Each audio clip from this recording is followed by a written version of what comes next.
მიმოწნება იყო თავისუფალი საქართველოს თავისუფალი მოქალაქეობა. მოქალაქე ბიძინა ივანიშვილი, საქართველოს ყოფილი პრემიერ-მინისტრის ახალი არასამთავრობო ორგანიზაცია. ჩვენ უნდა ვისწავლოთ კარგად როგორ ვიქირავოთ ხელისუფლება. ხელისუფლების ოპონირება, მედიისა და ანალიტიკოსების განვითარება, არასამთავრობო ორგანიზაციების დაფინანსება, ექს-პრემიერის ახალი როლი ქვეყნის საზოგადოებრივ ცხოვრებაში.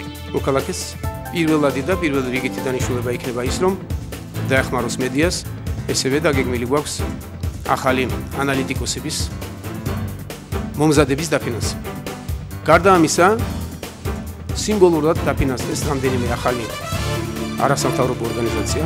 პოლიტიკიდან წასული ივანიშვილის პირველი საჯარო შეფასებები მმართველ გუნდსა და ოპოზიციაზე. საქართველოს ხავს უპრეცედენტოდ პასუხისმგებლიანი ხელისუფლება დღეს. საუბედუროთ ოპოზიცია ძალიან ცუდად ასრულებს საკუთარ ფუნქციას. რა კავშირი აქვს შალვა ნათელაშვილს ნაციონალურ მოძრაობასთან და ცნობილ ჯადოქართან? ჰარი პოტერს თუ იხსენებთ, მათი საკუთრებაა ნათელაშვილი და მას იყენებენ, როცა დაჭირდებათ როგორც ინსტრუმენტს. შალვა ნათელაშვილი, საპარლამენტო და არასაპარლამენტო ოპოზიცია, მმართველი გუნდი, არასამთავრობო ორგანიზაციების წარმომადგენლები და ჟურნალისტები, მოქალაქე ივანიშვილის პირველი პრესკონფერენცია და ყოფილი პრემიერის განცხადებების შეფასებები არჩევანის სტუდიაში.